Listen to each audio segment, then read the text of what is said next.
नमो उष्णयानम नमो लोये सब्ब साहुणम एसो पंचन मुक्तारो सब्ब पावक पणासनो मंगलानम च सब्बेसिम पडमम भवै मंगलम अज्ञान तिमिरांधानां ज्ञानांजनम शलाकया नेत्रम उन्मीलितम येन तस्मै श्री गुरवे नमः। આપણે દર વખતે પ્રશ્નની સંખ્યા વધતી જાય છે અને એ એક શુભ સંકેત છે.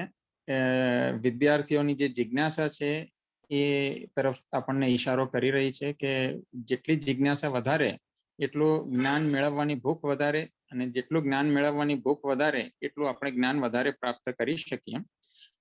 એટલે એ ખરેખર એક અમારા જે આ ઓર્ગેનાઇઝર્સ માટે આ બહુ સારી વાત કહેવાય કે વિદ્યાર્થીઓ આટલો ઇન્ટરેસ્ટ લે છે.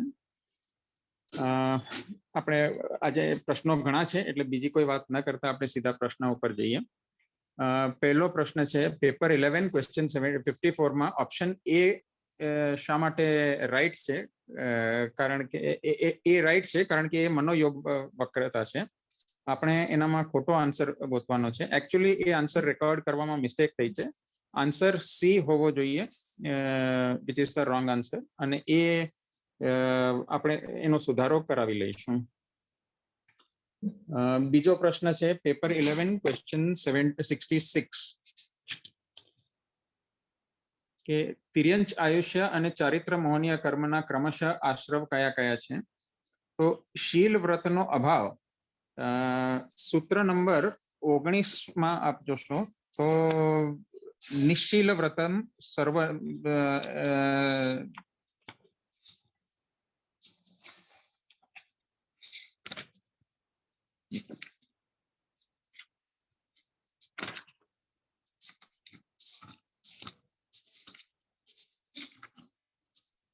નિશીલ વ્રતમ ચ સર્વેશામ, એટલે કે નરક આદિ ત્રણેય એટલે બધા ગતિનો નિશ્ચિલ વ્રત એટલે કે વ્રત ન પાલન કરવું એ બધા જ પ્રકારના આયુષ્યનો બંધ કરાવે છે, નરકનો, તિર્યંચનો અને મનુષ્યનો.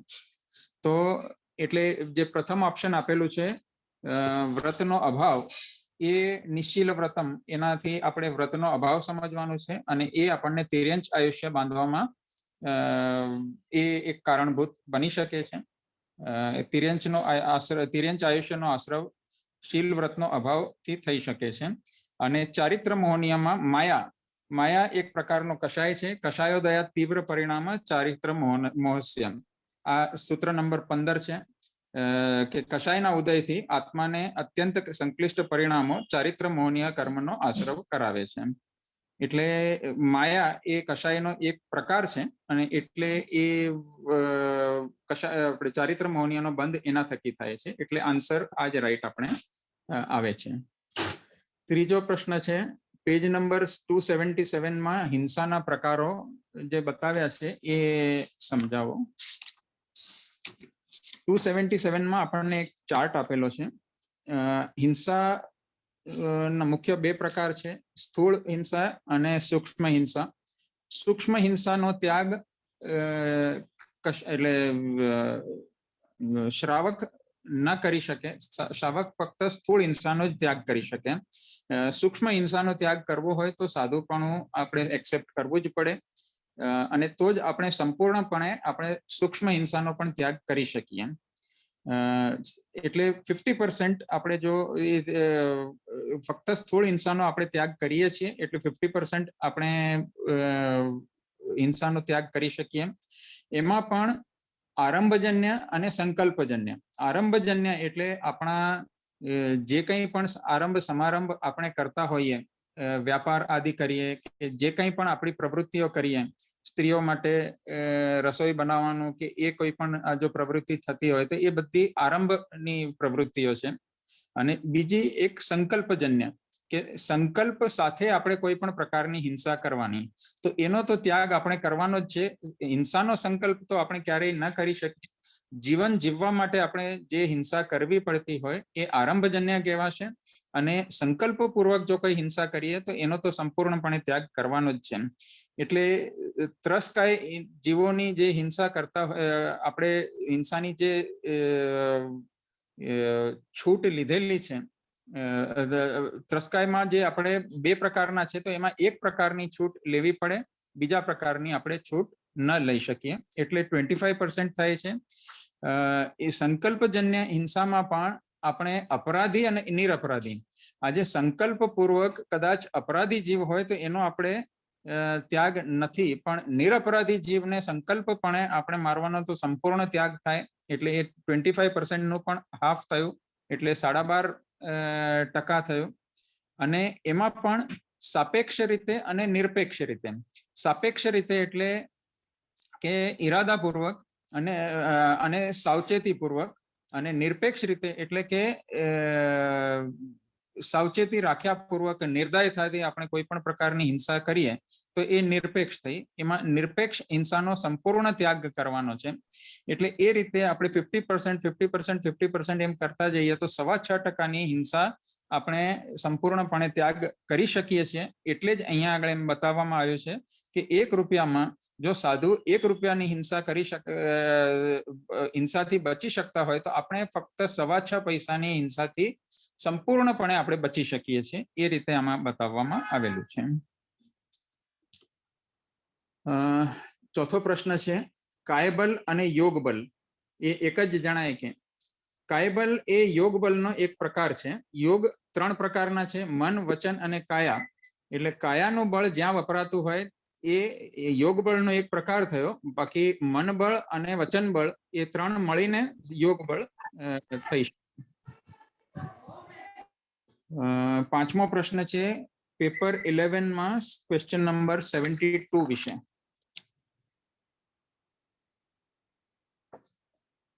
તીર્થંકર નામકર્મના આશ્રવ એ 20 પણ હોય છે, જેને 20 સ્થાનક કહેવાય છે, અને નિમ્નલિખિત વિકલ્પોમાં કયો વિકલ્પ સાચો નથી? આમાં જ્યારે ક્વેશ્ચન એટલે પેપર ચાલુ હતું એ વખતે આ પ્રશ્ન આવ્યો હતો, અને એ વખતે મેં જણાવ્યું હતું કે આમાં એ તીર્થંકર નામકર્મના જે કંઈ પણ આશ્રવ છે એને પણ કન્સિડર કરવાના છે, ને એના સિવાયના જે કોઈ પણ હોય એ પણ કન્સિડર કરવાના રહેશે. અને એ પ્રકારે આપણે આનામાં આપણે જે ખોટો આન્સર હોય એ આપણે આમાં શોધવાનો હતો. અને એમાં આન્સર પેપર 1172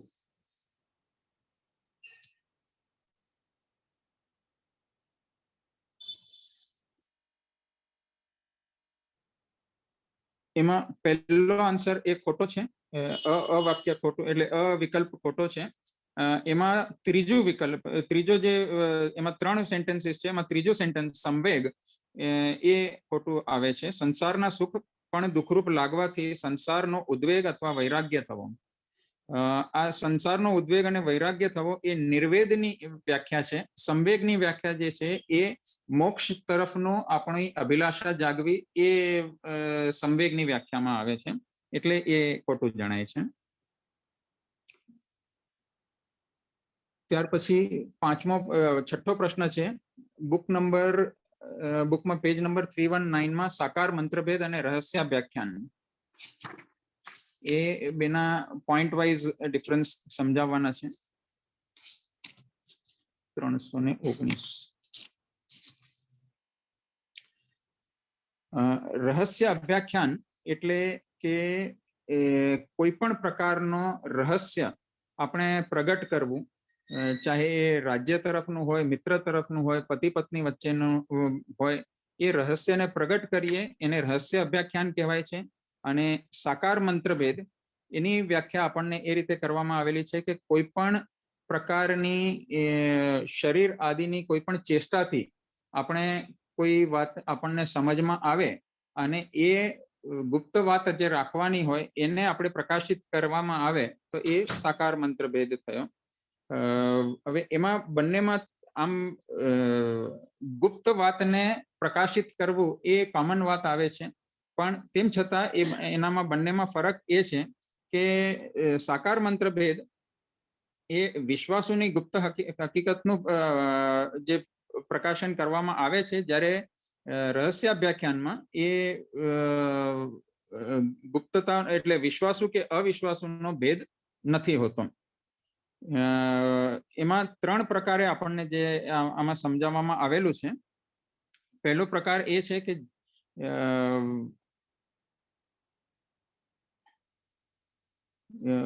આ વિશ્વાસુ અને અવિશ્વાસુ વ્યાખ્યામાં ફરક આપેલો છે.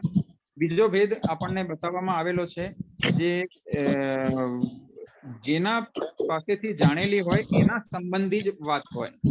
એટલે કે સમજો કે આજે પતિ પત્ની આપસમાં કોઈ પણ વાતચીત કરે છે અને એમના વિશેની જ વાત કોઈક જાણીને જો બીજાને કરે તો એ રહસ્ય અભ્યાખ્યાન થશે. પણ જો એ અન્ય કોઈ સંબંધી એટલે કે ત્રીજો વ્યક્તિ જે એ પતિ અથવા પત્ની પોતે જો એ બીજાને પ્રકાશિત કરશે તો એ રહસ્ય અભ્યાખ્યાન થશે. પણ જો એ અન્ય વ્યક્તિ એને જાણી અને જો એ કરશે તો એ સાકાર મંત્ર ભેદ થશે. અને ત્રીજો ભેદ આપણને જે બતાવવામાં આવેલો છે કે ગુપ્ત હકીકત જેના સંબંધી હોય એને જ કહેવાની હોય તો એ રહસ્ય અભ્યાખ્યાન થશે અને અન્યને જો એ કહેવામાં આવતી હશે તો એ સાકાર મંત્ર ભેદ થશે. એટલે આ રીતે આપણને 3 ભેદ બતાવવામાં આવેલા છે. આ જે ભેદ 3 બતાવ્યા છે એ આ ગ્રંથકાર જે આચાર્ય રાજશેખર સુરી મહારાજ છે એમને પોતાના દ્રષ્ટિકોણથી આ બતાવ્યું છે. અને સાથે એમને એ ખુલાસો પણ કર્યો છે કે આમાં તત્વ જે છે એ કેવલી ગમ્ય થશે. ક્વેશ્ચન નંબર 7, પેજ નંબર 358 માં સંજોલન માયા ઇન્દ્રધનુષની રેખા સમાન અને પેજ નંબર 359 માં કોષ્ટકમાં સંજોલન માયાને વાંસની છાલ જેવી બતાવવામાં આવેલી છે. કયું સાચું છે? આમ તો બંને જ સાચા થશે, કારણ કે સમજોલન કષાય એટલે બહુ જ આછા કષાય, પાતળા કષાય આપણે જેને કહી શકીએ એ પ્રકારના છે.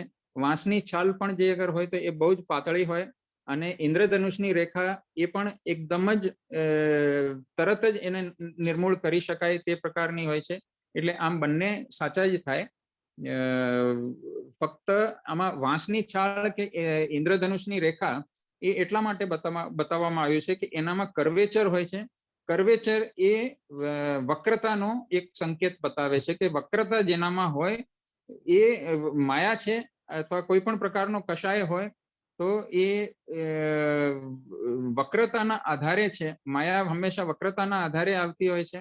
એટલે એ વક્રતાને બતાવવા માટે ઇન્દ્રધનુષ અથવા વાંસની છાલ એ રીતેનું બતાવેલું છે. પણ જેને એકદમ સરળતાથી એને રજૂ કરી શકાય, સ્ટ્રેટ કરી શકાય એ પ્રકારનું આપણને બતાવવામાં આવેલું છે, જે સમજોલન કષાયને લાગુ પડે છે. ત્યાર પછી સૂત્ર નંબર 9 એટલે અધ્યાય 7મું સૂત્ર નંબર 9 એના વિશે સમજવું છે. સૂત્ર નંબર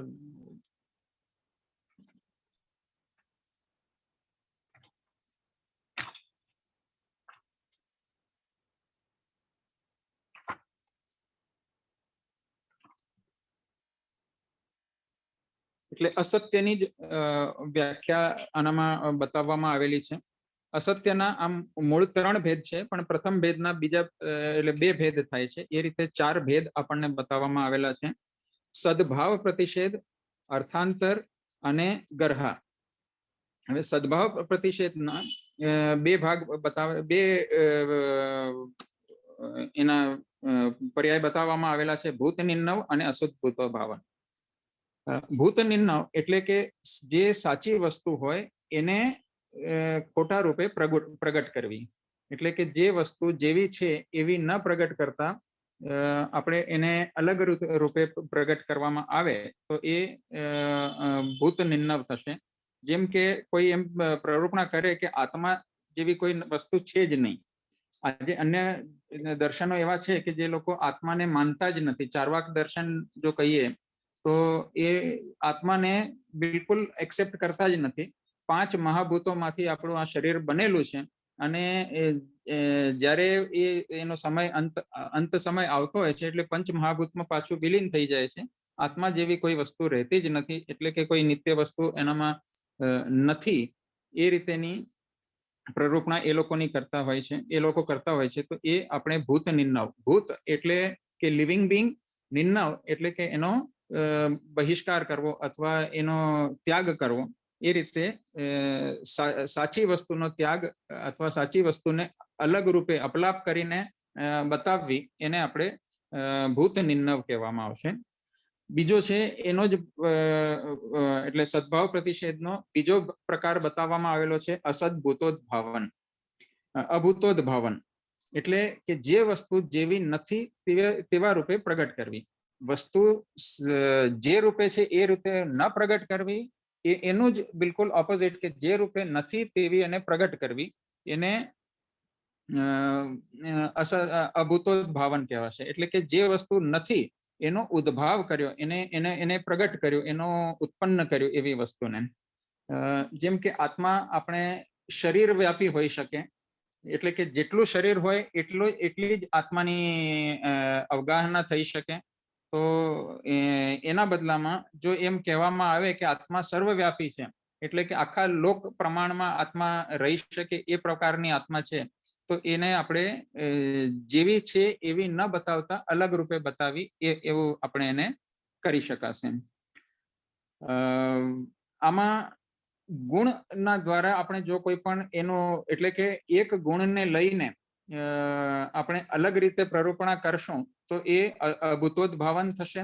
અને સંપૂર્ણપણે એને આપણે અલગ બતાવશું તો એ અર્થાંતરમાં એનું ગણાશે. એટલે કે જેમ અહીંયા એક્ઝામ્પલ આપેલું છે કે ઘોડાને ગાય તરીકે કહેવી અથવા ગાયને ઘોડા તરીકે કહેવું, તો એ જે વસ્તુ જેવી નથી એના એટલે સંપૂર્ણ વસ્તુને જ આપણે અલગ રૂપે બતાવીએ છીએ અથવા અલગ નામથી આપણે એને સંબોધન કરીએ તો એ અર્થાંતર માં ગણાશે.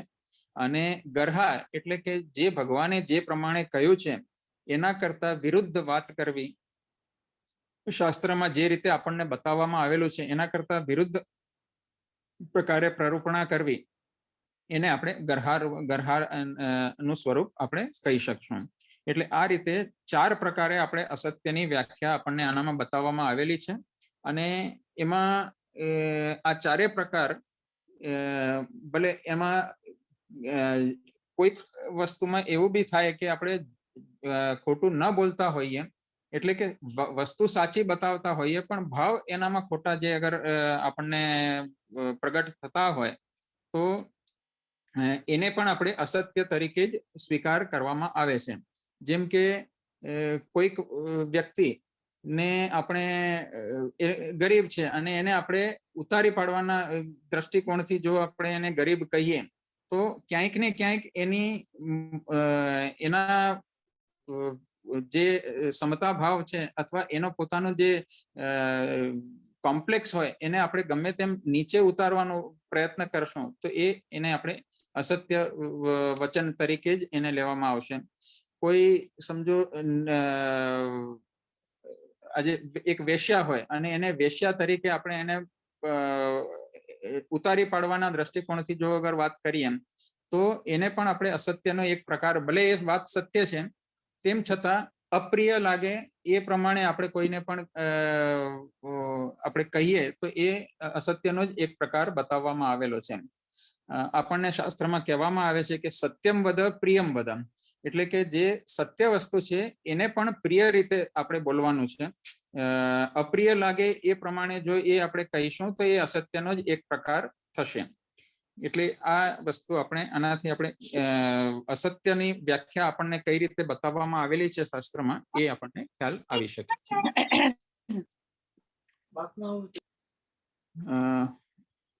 ત્યાર પછી 9મો પ્રશ્ન છે અધ્યવસાય અને આત્મ પરિણામ જ્ઞાનાદિના ઉપયોગ એ બેવમાં ફરક શું છે?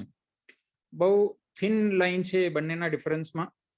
અધ્યવસાય એટલે આપણે આપણા આત્માના રાગ દ્વેષની એક પ્રકારની બુદ્ધિ આપણે જો અગર કહીએ તો એ અધ્યવસાયમાં ગણાશે. આત્મ પરિણામ એટલે કે ઉપયોગની દશા આપણે જે કહીએ તો એ આત્મ પરિણામ છે. ઉપયોગ હંમેશા આપણે પહેલા ચેપ્ટરમાં આપણે ભણી ગયા છીએ કે ઉપયોગ એટલે જ્ઞાન અને દર્શન. એના જ્ઞાન અને દર્શનને ગ્રહણ કરવા માટે જે આત્મા વ્યાપાર કરે એને આપણે ઉપયોગ કહેવામાં આવે છે. એટલે બંનેમાં બહુ એક થિન લાઈન છે, પણ અધ્યવસાયના આધારે જ આપણો ઉપયોગ શું છે એ આપણે સિદ્ધ થશે. આમ એક દ્રષ્ટિકોણથી બંને એક જ કહી શકાય, કારણ કે જેવા અધ્યાવસાય એવો જ આત્મપરિણામ, જેવા આત્મપરિણામ એવો જ અધ્યાવસાય હોય. એટલે બંનેમાં આમ બહુ ખાલી ડેફિનેશનમાં આપણે થોડીક આનામાં વ્યાખ્યા બરાબર રીતે સમજવાની જરૂર રહે છે. બાકી બંને એક કહી શકાય. 10મો પ્રશ્ન છે, પ્રથમ સંગાયણ વાળા મોક્ષમાં જઈ શકે? જેમ કે જંબુસ્વામી મોક્ષમાં લાસ્ટ ગયા હતા અને અત્યારે આપણે છેલ્લું સંગાયણ છે, તો લગભગ 2500 વર્ષમાં 2 થી 6 સંગાયણ સુધી પહોંચી ગયા આપણે એમ. એવું નથી. જ્યારે ચોથા આરાનું એન્ડિંગ હતું એ વખતે પણ છઠ્ઠું સંગાયણ વાળા પણ હોઈ શકે અને પ્રથમ સંગાયણ વાળા પણ હોઈ શકે. એટલે એ વખતે પહેલું, બીજું, ત્રીજું, ચોથું એ બધા જ સંગાયણ એ વખતે હાજર હતા અને એમાં પણ જેને પ્રથમ સંગાયણ હોય એને જ મોક્ષમાં જવા માટેની એમની ક્ષમતા, એમની કેપેસિટી હતી. આમાં એક વાત સમજવાની એ જરૂર છે કે જેમ પ્રથમ સંગાયણ વાળા મોક્ષમાં જઈ શકે એમ પ્રથમ સંગાયણ વાળા જ 7મી નરકમાં જઈ શકે. જે અત્યારના છઠ્ઠું જે સંગાયણ છે તો એ એવા પ્રકારના કોઈ કર્મબંધ કરી જ નથી શકતું કે જેના કારણે આપણને 7મી નરકનું આયુષ્ય બંધાય. એટલે કે એટલે સારામાં સારું અને એટલે ઉત્કૃષ્ટમાં ઉત્કૃષ્ટ જેને આપણે મોક્ષ કહી શકીએ એ પણ પ્રથમ સંગાયણ વાળામાં, અને ઉત્કૃષ્ટમાં ઉત્કૃષ્ટ અધમ કક્ષાનું જો અગર આપણે કહીએ તો એ પણ પ્રથમ સંગાયણમાં જ શક્ય બની શકે. અને એવું નથી કે એ વખતે છઠ્ઠું સંગાયણ નહોતું, છઠ્ઠું સંગાયણ એ વખતે પણ હાજર હતું. ફક્ત એટલું જ કે અત્યારે વધારે પડતા છઠ્ઠા સંગાયણ વાળા જ હોઈ શકે. પ્રથમ સંગાયણ વાળું અત્યારના કાળમાં કોઈ બની જ ના શકે અને એટલે જ અત્યારે અહીંયા આગળથી મોક્ષ બંધ છે. 11મો પ્રશ્ન છે, અસત્યની વ્યાખ્યા ગાથા એટલે સૂત્ર 7મા અધ્યાયનું 9મું સૂત્ર, એ આપણે હમણાં જ સમજી ગયા એટલે એ ફરીથી રિપીટ કરવાનો કોઈ અર્થ નથી. 12મો પ્રશ્ન છે, વ્રતોનો સંક્ષેપ એટલે શું? Page number 304. સંક્ષેપ એટલે કે સંકોચ કરવો.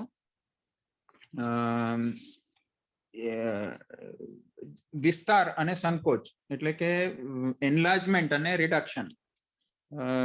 વ્રતોનો સંક્ષેપ કરવો એટલે કે જે આપણે વ્રતો પાલન કરીએ છીએ એમાં જે હિંસાનો આપણે સંક્ષેપ કરીએ તો જે મહાવ્રતમાં જેટલી હિંસા આપણે પાલન કરી શકતા હોઈએ એના કરતા થોડીક ઓછી હિંસા, એટલે કે એનામાં અહિંસાનું જે પાલન કરવાનું છે એમાં થોડો સંક્ષેપ કરીને આપણે સ્થૂળ હિંસાની જ વાત આપણે કરીએ છીએ એટલે એ વ્રતોનો સંક્ષેપ થયો. સંપૂર્ણપણે જો ત્યાગ કરવો હોય તો એ મહાવ્રત થશે અને આંશિક રીતે આપણે જ્યારે બી એ કરશું તો એ સંક્ષેપ થયો. એ રીતે સંક્ષેપનો અર્થ એ થયો કે આપણે એને સંકુચિત કરીએ છીએ, થોડીક માત્રામાં રિડક્શન લઈ આવીએ છીએ. હવે એમાં જે પ્રશ્ન છે એ સમજાવશું. એ રીતે કહ્યું છે, સંબોધ પ્રકરણ વગેરે ગ્રંથોમાં દેશાવકાશિક વ્રતમાં સર્વ વ્રતોનો સંક્ષેપ થાય એમ જણાવ્યું છે, જ્યારે અહીં 5 અણુવ્રત અને 3 ગુણવ્રત એમ 8 વ્રતોનો જ સંક્ષેપ થાય કરવાનું વિધાન છે. આ ભાવ એવા ભાવનું જણાવ્યું છે, એનું કારણ શું? એટલે પ્રશ્ન એ કરવામાં આવ્યો છે કે સંબોધ પ્રકરણમાં જે આપણા 12 વ્રત શ્રાવકના છે એ બધાનો જ સંક્ષેપ થાય છે એ રીતે બતાવવામાં આવેલું છે, જ્યારે કે અહીંયા આગળ ફક્ત 8 વ્રતોનો જ સંક્ષેપ થાય એ રીતે બતાવવામાં આવેલું છે. એકચ્યુઅલી 4 જે શિક્ષાવ્રત છે, સામાયિક, પૌષોધોપવાસ આદિ જે 4 આપણને શિક્ષાવ્રત બતાવવામાં આવેલા છે એ ગુણોને આપણે ઉદ્ભાવન એટલે ગુણો વધારે માત્રામાં પ્રગટ કરવા માટેના એ આપણને વ્રત બતાવવામાં આવેલા છે. એટલે એમાં સંક્ષેપ કરવાની કોઈ વાત નથી હોતી, એમાં હંમેશા વિસ્તાર જ કરવાનો હોય કે આપણા ગુણો જેટલા વધારેમાં વધારે આપણે ખીલવી શકીએ. એટલે એ આપણને આનામાં જે અગર હોય એ 8 પ્રકારના વ્રતોનો જ સંક્ષેપ, એટલે કે જે પાલન આપણે અહિંસા આદિનું પાલનમાં આપણે સંક્ષેપ કરવાનું એ જે વાત છે એ 8 વ્રતો માટે બરાબર છે, પણ બાકીના 4 વ્રતોમાં કોઈ સંક્ષેપ કરવાની જરૂર નથી રહેતી, કારણ કે એનામાં આપણા ગુણોને સમતા ભાવને વધારે કેળવવાની આમાં વાત છે.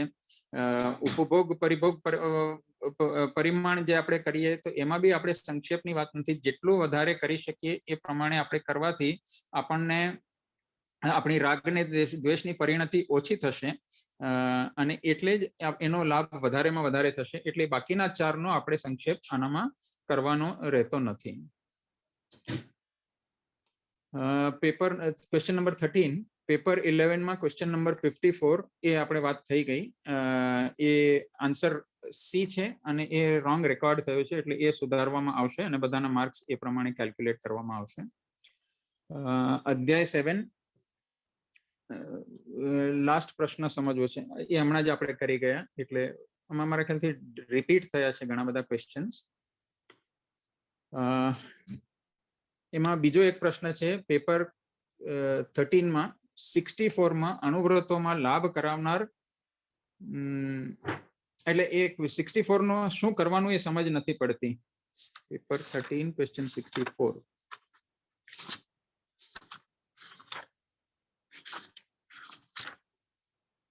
પાંચ અણુવ્રતોને લાભ કરાવતા ગુણો અથવા નુકસાન કરાવતા દોષો વિશે વાક્ય, કયું વાક્ય ખોટું છે? એટલે આમાં જે પણ વાક્ય આપણે લઈએ એ કાં તો આપણને અણુવ્રતોમાં લાભ કરાવતું હોય એવું ન હોય, અથવા દોષોમાં નુકસાન કરાવતું હોય એવું ન હોય, એ પ્રકારનો આપણે જે વિકલ્પ હોય એને આપણે લેવાનો છે. એટલે કે જે 5 અણુવ્રતોમાં લાભ કરાવતું હોય એની જો પુષ્ટિ થતી હોય, અથવા એનું નુકસાન જે થતું હોય એ એવા દોષો ઉત્પન્ન થતા હોય એની પુષ્ટિ થતી હોય, તો એવું વાક્ય આપણે પસંદ નથી કરવાનું. એનાથી વિરુદ્ધ વાક્ય હોય એને આપણે પસંદ કરવાનું છે. એટલે કે જે 5 અણુવ્રતોનો લાભ કરાવતો કોઈ ગુણ બતાવવામાં આવ્યો હોય એ ખોટી રીતે પ્રદર્શિત કર્યો હોય તો એ પસંદ કરવાનું છે, અથવા જેના કારણે આપણા દોષો ઉત્પન્ન થતા હોય એને પણ ખોટી રીતે જો બતાવવામાં આવેલું હોય, કે જે દોષ ઉત્પન્ન ન થતા હોય અને આમાં બતાવવામાં આવેલું હોય, તો એવું વાક્ય આપણે પસંદ કરવાનું આવશે. ક્વેશ્ચન નંબર 15 અભૂતોદ્ભાવન અને અર્થાંતર સમજવું છે, એ આપણે હમણાં જ કરી ગયા. પ્રશ્ન નંબર 16 કાર્યપત્રક 13 પ્રશ્ન નંબર 62 કયું વાક્ય વિષમ નથી? એટલે કે કયું વાક્ય યોગ્ય છે એમ જ અર્થ થાય ને, એમ જ થાય. વિષમ એટલે કે ઇનકમ્પેટેબલ, અને વિષમ નથી એટલે કે કમ્પેટેબલ છે, એટલે કે યોગ્ય છે, એ રીતે આપણે એને લઈ શકીએ. 17મો પ્રશ્ન છે પેપર 13 નો ક્વેશ્ચન નંબર 68 ના વિષયમાં, કે કયું વાક્ય અસમાનતા નથી દર્શાવતું? એટલે અમારે શું શોધવાનું? તો આમાં પ્રશ્ન છે મૂર્છા પરિગ્રહ એ અર્થની સાથે નીચે આપેલા વાક્યોમાં કયું વાક્ય અસમાનતા નથી દર્શાવતું? એટલે કે જે મૂર્છા પરિગ્રહ એ વ્યાખ્યાની સાથે જે બંધ બેસતું હોય એવું વાક્ય આપણે પસંદ કરવાનું છે. એટલે જે પરિગ્રહની જે વ્યાખ્યા આપણને બતાવેલી છે એની સાથે બંધ બેસતું વાક્ય આપણે શોધવાનું છે. એટલે કે જે પરિગ્રહની વ્યાખ્યાને સંપૂર્ણ રીતે દર્શાવતું હોય એવું વાક્ય આપણે પસંદ કરવાનું છે. આ જ પેપરનું ક્વેશ્ચન નંબર 71 કયું વાક્ય દૂષિત નથી? એટલે કે કયું વાક્ય યોગ્ય છે એમ જ કહેવાય? તો હા, બરાબર છે કે જે કયું વાક્ય એનામાં યોગ્ય છે. દૂષિત એટલે કે મેલાઇન થયેલું, એટલે કે જે ઇનકમ્પેટેબલ આપણે આને ફરીથી કહી શકશું. તો જે ઇનકમ્પેટેબલ ના હોય એવું આપણે વાક્ય પસંદ કરવાનું છે. એટલે કે જે કમ્પેટેબલ હોય અથવા યોગ્ય હોય એ વાક્ય આપણે પસંદ કરવાનું છે. આ જ પેપરનો પ્રશ્ન નંબર 72 માં કયું વાક્ય નિશલ્યતા રહિત નથી? એટલે શલ્યતા વાળું શોધવાનું કે શલ્યતાથી રહિત શોધવાનું? તો શલ્યતા વાળું જ શોધવાનું છે. નિશલ્યતા રહિત એટલે કે શલ્યતા સહિત. એટલે જે વાક્ય આપણને શલ્યતા જેમાં વધારે દેખાતી હોય એ વાક્ય આપણે પસંદ કરવાનું આવશે. ક્વેશ્ચન નંબર 20 એ છે પ્રશ્ન નંબર 64 ના બાબતમાં. એની આપણે હમણાં જ વાતચીત કે કઈ સમજ નથી પડતી કે શું પૂછવા માંગે છે, તો એનો ખુલાસો મેં હમણાં કરી દીધો છે કે 5 અણુવ્રતોનો લાભ કરાવતું જો વાક્ય ખોટું બતાવ્યું હોય અથવા દોષોને પ્રગટ કરતું વાક્ય જો ખોટું બતાવેલું હોય તો એ આપણે પસંદ કરવાનું છે. 21મો પ્રશ્ન છે, અહિંસા વ્રત મુખ્ય છે એટલે કે બાકી વ્રત 4 વ્રત ગૌણ કહેવાય? અહીં મુખ્ય અને ગૌણની વાત નથી. બાકીના 4 વ્રતને આપણે ગૌણ તો નહીં જ કહી શકીએ. અહિંસા વ્રતની પુષ્ટિ કરાવવા માટે જે બાકીના વ્રતો આપણને બતાવવામાં આવેલા છે, એટલે કે સમજો અસત્યની આપણે હમણાં જ વ્યાખ્યા આપણે કરી અને એનામાં આપણે એ સમજ્યા કે જો કોઈને અપ્રિય લાગે એવી પણ વસ્તુ હોય તો એને આપણે અસત્ય કહીશું. તો અપ્રિય લાગશે એટલે એને ક્યાંક ને ક્યાંક કિલામણા થશે, ક્યાંક મનદુખ થશે, તો એ મનદુખ બી એક હિંસાનો જ પ્રકાર બતાવવામાં આવેલો છે. એટલે અસત્ય બોલવાથી હિંસા જ થાય છે. અથવા બીજી દ્રષ્ટિકોણથી આપણે લઈએ તો અસત્ય બોલવાથી કોઈકનો હક આપણે જો છીનવી લેતા હોઈએ તો એ પણ એક પ્રકારની હિંસા થઈ, કારણ કે એ કોઈનો હક આપણે જો છીનવી લેતા હોઈએ તો એ જીવને કોઈ પણ પ્રકારે એને રાગદ્વેષની પરિણતિ ઉત્પન્ન થશે અને એ હિંસાનો જ એક પ્રકાર થશે. એ જ રીતે ચોરી, તો કોઈના ભાગનું આપણે જો વસ્તુ લઈ લીધી બળજબરીથી કોઈ પણ પ્રકારે, તો એ સામેવાળા વ્યક્તિને રાગદ્વેષની પરિણતિ ઉચકાવવામાં હેલ્પફુલ થશે અને એ એક પ્રકારની હિંસા જ કહેવાશે. એ જ રીતે મૈથુન વ્રત આપણને જે બતાવવામાં આવેલું છે, એટલે કે બ્રહ્મ બનવાની વાત છે. બ્રહ્મ એટલે પ્યોર, સ્વચ્છ. હવે જો એ અસ્વચ્છતા આવશે તો એ બી એક હિંસાનો જ પ્રકાર છે. એમાં સ્વહિંસા વધારે થાય છે પરહિંસા કરતા, પણ પોતાના રાગ દ્વેષની પુષ્ટિ વધારે થાય છે. એટલે એને ઓછી કરવા માટે આપણને મૈથુન નો ત્યાગ કરવાનું કહ્યું છે. અને એ જ રીતે પરિગ્રહ, એ લોભ વૃત્તિ આપણા કષાયોને જ ઉત્પન્ન કરશે.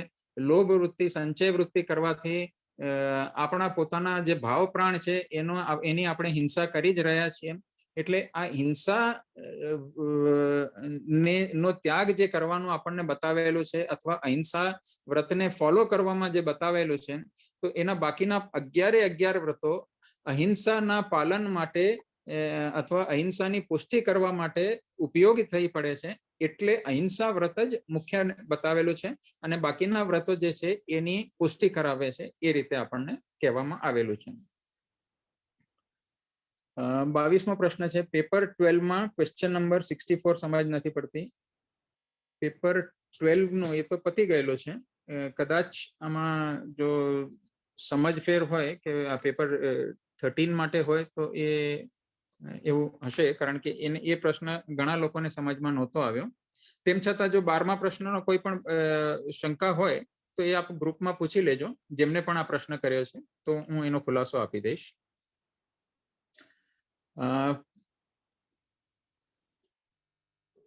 23rd ક્વેશ્ચન છે, પેજ 277 માં હિંસાના પ્રકારો. એ આપણે હમણાં જ કરી ગયા. જે ચાર્ટ આપણને બતાવવામાં આવેલો છે એના આધારે આપણને હિંસાની આખી વ્યાખ્યા આપણે સમજી ગયા છીએ. તો એ પણ પ્રશ્ન આનામાં લેવાઈ ગયેલો છે. 24મો પ્રશ્ન છે, પેપર 13માં ક્વેશ્ચન નંબર 40, ઓપ્શન ડી માં કઈ મિસ્ટેક છે કે?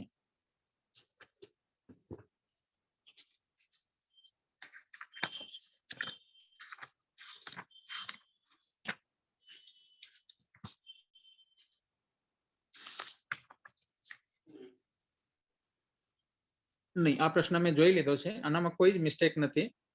એક જ વિકલ્પ સાચો આવે છે. સામાયિકની બરાબર વ્યાખ્યા જો આપણે જોઈ લેશો તો ચોક્કસપણે એનામાંથી આપણને સાચો ઉત્તર આમાં મળી જશે. પછી 25 અને 26 ના બે પિક્ચર્સ બતાવ.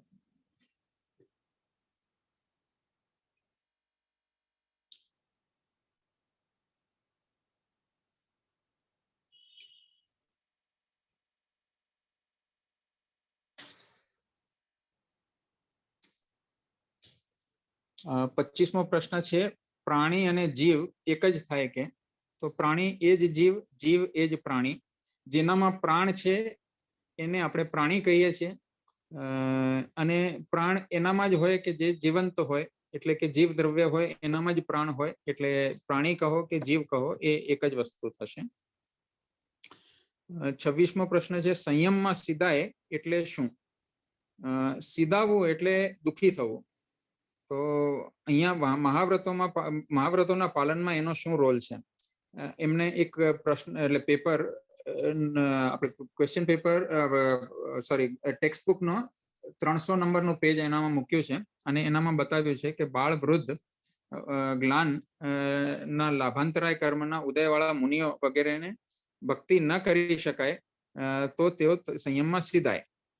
એટલે અહીંયા એ રીતે બતાવવામાં આવેલું છે કે આપણે બાળ હોય, વૃદ્ધ હોય, જ્ઞાન હોય એટલે કે જે બીમાર હોય, અથવા કોઈ તપસ્વી હોય, તો એની આપણે વૈયાવચ કરવાની છે, જેથી એમને સંયમના ભાવ, એમનો જે સમતા ભાવ છે એ ટકી રહે. બાળ એકદમ ચંચળ હોય છે, એવી જ રીતે જ્યારે વૃદ્ધાવસ્થા આવે છે ત્યારે બી શરીરની શિથિલતા થઈ જતી હોય છે, અને એના કારણસર સંયમ પાલન કરવા માટે સંયમ આપણે આમ તો આપણને કહ્યું છે કે સંયમનો પંથ એકદમ અઘરો પંથ છે. તો એ અઘરો પંથ એટલા માટે બતાવવામાં આવેલો છે કે એનામાં ઘણા બધા કષ્ટો સહન કરવામાં આવે છે. તો એ કષ્ટો જે સહન કરવાના હોય છે એમાં એમને અસમાધિ ન થાય, પોતાને સમતા ભાવ જરા પણ વિખરાઈ ન જાય, એના માટે આપણને એ લોકોની વૈયાવચ કરવાનું આપણને સૂચન છે. અને જો એ વૈયાવચ ન કરવામાં આવે તો એમને ક્યાંક બી અસમાધિ થાય તો એમનું સંયમ સીધાયું, કારણ કે સીધાવવું એટલે દુઃખી થવું. તો સંયમમાં એમને અસમાધિ ઉત્પન્ન થાય એટલે કે સંયમ સીધાયો, એ રીતે કહેવામાં આવે છે. એટલે આપણને આ ચારે પ્રકારના બાળ, વૃદ્ધ, જ્ઞાન અને તપસ્વી એમને વૈયાવચ કરવી, જેથી કરીને એમનું સંયમમાં એમના ભાવો ટકી રહે, સમાધિ પૂર્ણ રીતે એમને સંયમ પાલન કરવાની એમને પ્રેરણા મળતી રહે.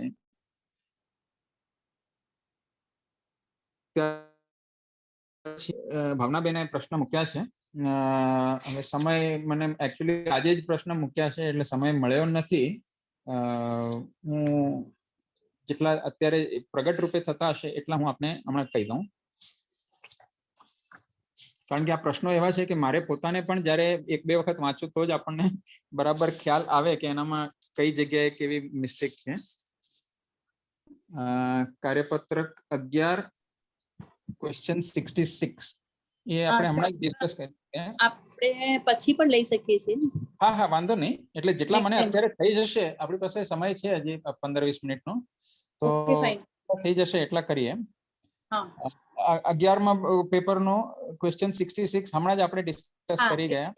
શીલવ્રતનો નંબર 70 ઓપ્શન ડી કેમ રાઈટ છે.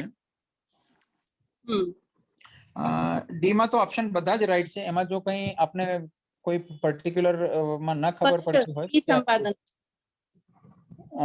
પહેલા સ્વીકારેલ વાસ્તવિકતા અમુક સમય બાદ બદલવી.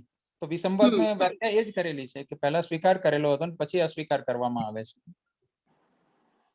અને ઓપ્શન સી માં કેમ રોંગ છે? તો એમાં શૌચની જે વ્યાખ્યા બતાવેલી છે, શરીર આદિની સ્નાનાદિથી શુદ્ધિ કરવી. એકચ્યુઅલી શૌચની વાત આપણે શરીરના અનુલક્ષમાં છે જ નહીં. મનની જે મનનો મેલ આપણે દૂર કરવાનો એ જ આમાં શૌચની વ્યાખ્યામાં આપણને બતાવવામાં આવેલું છે. એટલે કે માનસિક રીતે આપણે એકદમ સ્વચ્છ રહેવું, કોઈ પણ પ્રકારની માયા નહીં કરવી કે કોઈ પણ પ્રકારનું ખોટો પ્રોજેક્શન નહીં કરવું, એને જ આપણે શૌચ તરીકે આમાં લેવામાં આવે છે. એટલે શરીરની વાત આપણા ધર્મમાં શરીરની વાત આવતી જ નથી કે શરીરને સ્વચ્છ રાખવું. અને જો શરીરને સ્વચ્છ રાખવાની વાત હોય તો જે મહાત્માઓ આપણે કોઈ દિવસ એમને સ્નાન કરવાનું જ નથી હોતું, તો એનાથી તો શરીર અસ્વચ્છ જ રહે. પણ જેની મનની નિર્મળતા આવી ગઈ હોય, મનનો મેલ ઓછો થઈ ગયો હોય, એને બાહ્ય રીતે કોઈ પેલું થતું જ નથી. એમના પોતાના આત્માના જે અધ્યવસાયો છે આત્માના જે પરિણામો છે એના કારણે એક શુભ ઓરા એ લોકોને પ્રગટ થતી હોય છે, જેના કારણે કોઈ પણ પ્રકારની દુર્ગંધ ના આવે, બલકે એમના શરીરમાંથી અમે એક આ વ્યવસ્થા આપણને બતાવવામાં આવેલી છે. Question number 46 option B, why it is wrong.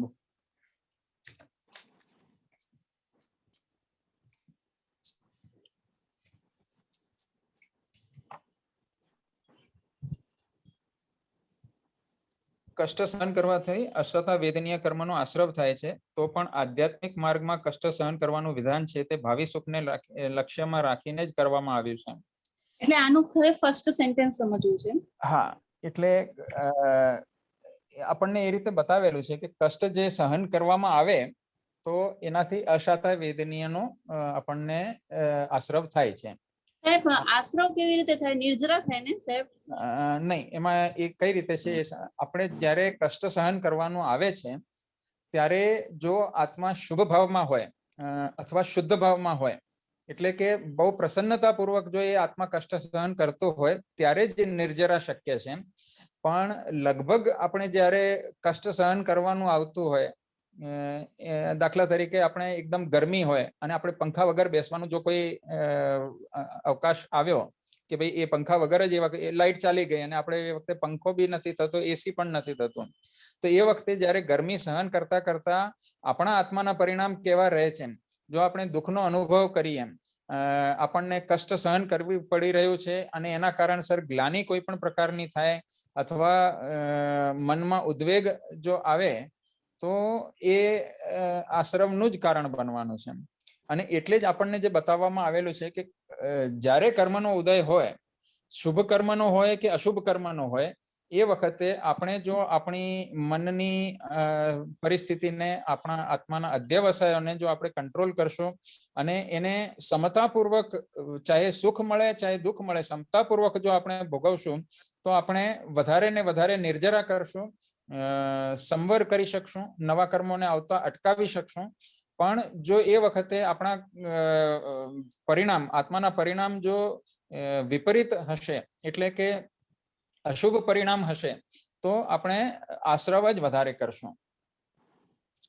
Okay, तो सर वो सी ऑप्शन कैसा गलत है? वो गलत होता है ना? 46 में જો સમભાવે સહન કરવામાં આવતા દુઃખથી પણ અશાતા વેદનીય કર્મનો આશ્રવ થતો હોય તો દુઃખની પરંપરા ચાલુ જ રહે, દુઃખનો અંત ક્યારે આવે જ નહીં. ये एक प्रश्न शिष्य ने अपने गुरु को पूछा है कि अगर समता भाव से सहन करने में आएगा तो असाता वेदनीय कर्म का आश्रव होता ही रहेगा, तो दुख की परंपरा शुरू रहेगी. लेकिन वही बात है कि अगर समता भाव से सहन करने में आता है, कोई भी प्रकार की ग्लानि नहीं होती है, कोई भी प्रकार का दुख भले सहन करते हैं लेकिन आत्मा दुखी नहीं होती है, तो वो निर्जरा का कारण बनेगी, वो आश्रव का कारण नहीं बनेगी. तो ये ऑप्शन गलत ही है ना, ये सही है?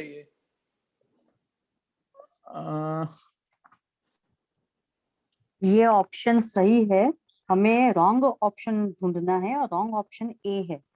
क्वेश्चन में हमें रॉन्ग ऑप्शन ढूंढना है, रॉन्ग सेंटेंस कौन सा है वो ढूंढना है. हाँ, ये सही है, ये ऑप्शन सही है, समभाव से सहन करने में. हाँ, ये स्टेटमेंट सही है, हमें गलत स्टेटमेंट ढूंढना है. चल તમે એમને એ ઓપ્શન સમજાવો એટલે કદાચ એમને ખ્યાલ આવી જાય.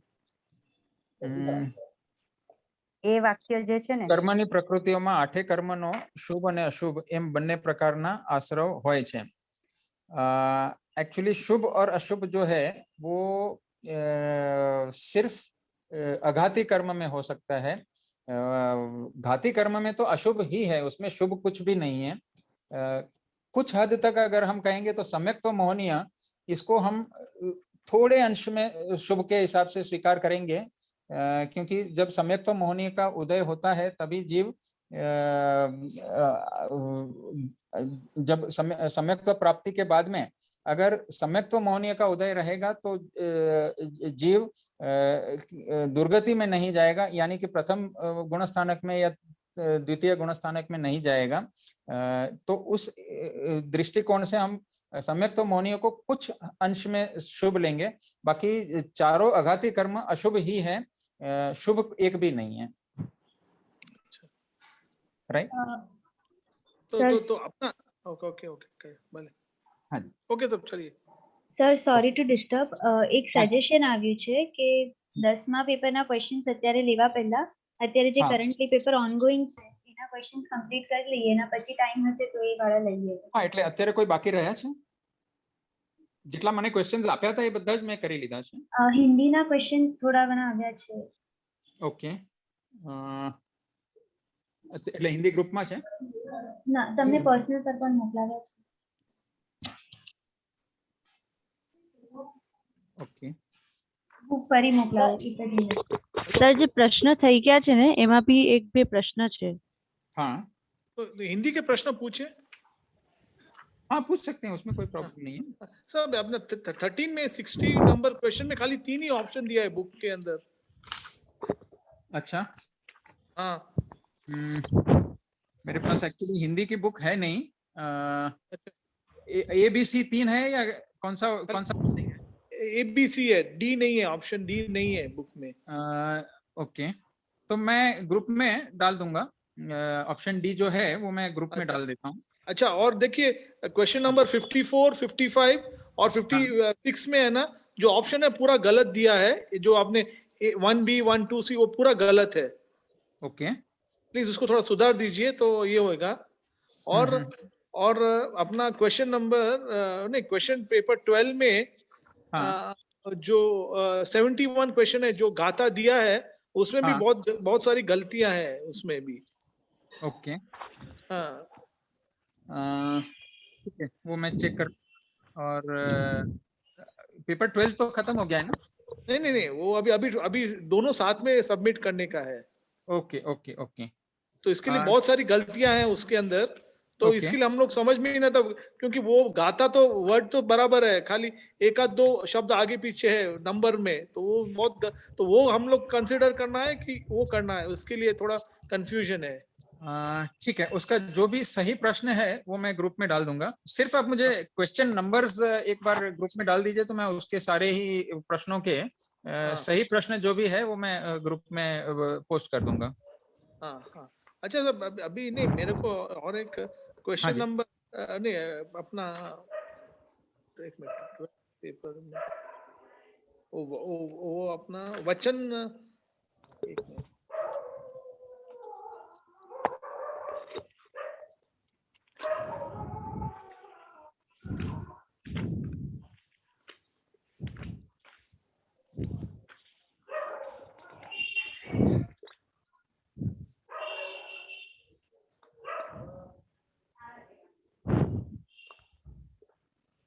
સર હું પૂછી લઉં વચ્ચે. हाँ, સર વાંધો નહીં.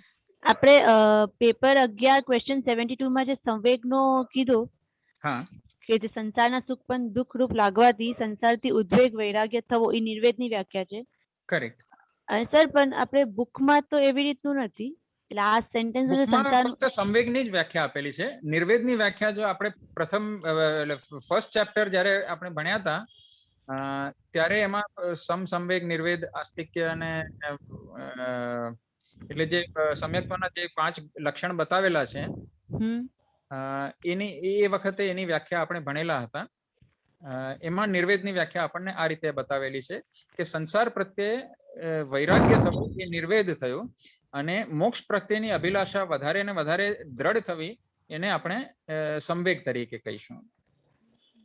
એટલે હમણાં જે આનામાં આપેલું છે એ સંવેગની જ વ્યાખ્યા આપેલી છે, પણ સંવેગની વ્યાખ્યા તમે વાંચશો તો એમાં મોક્ષ પ્રત્યેના અભિલાષા વધારે જાગૃત થાય છે એ રીતે જ બતાવવામાં આવેલું હશે.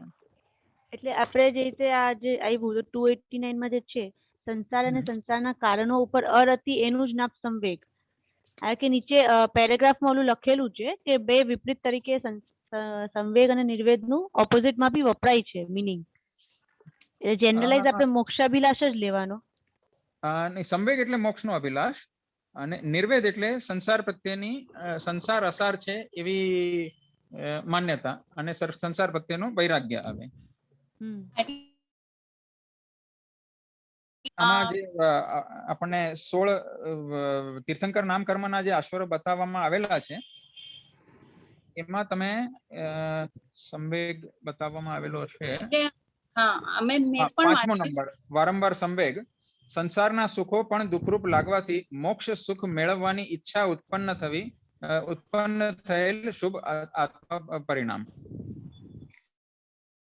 હા એટલે ઈ થયું સંસારના સુખ પણ દુઃખરૂપ Yes. લાગવાથી સર. દુઃખરૂપ તો લાગે જ છે, બંનેમાં દુઃખરૂપ લાગે છે, પણ એકમાં વૈરાગ્ય પ્રગટ થાય છે અને બીજામાં મોક્ષની અભિલાષા જાગે છે. એટલે પહેલા વૈરાગ્ય પ્રગટ થશે અને પછી અભિલાષા જાગશે.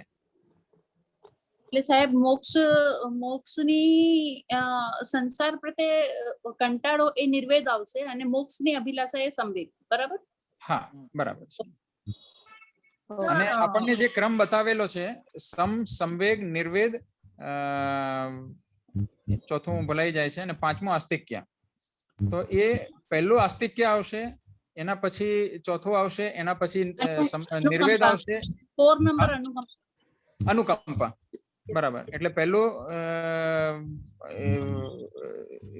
આસ્તિક્ય આવશે એટલે રિવર્સ ઓર્ડરમાં આપણે ચડતી થશે. હા બરોબર છે. 11 अपना 54 क्वेश्चन में 11th उसमें वचन योग और वसन वादन का दिया है। हाँ हाँ, तो जो सही वाक्य ढूंढना है, तो आपने जो बी ऑप्शन है वो वचन योग वक्रता, वो एक्चुअली वसन वादन का ही है। नहीं, इसमें मैंने बताया जो बुक में मतलब क्वेश्चन पेपर में हम लोगों ने ए मार्क किया है, लेकिन वो गलत है, एक्चुअली सी है वो सही उत्तर है।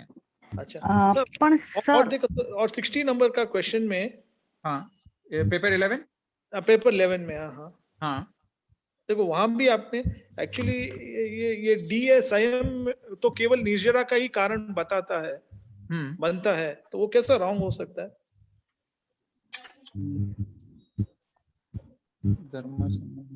Question number 60।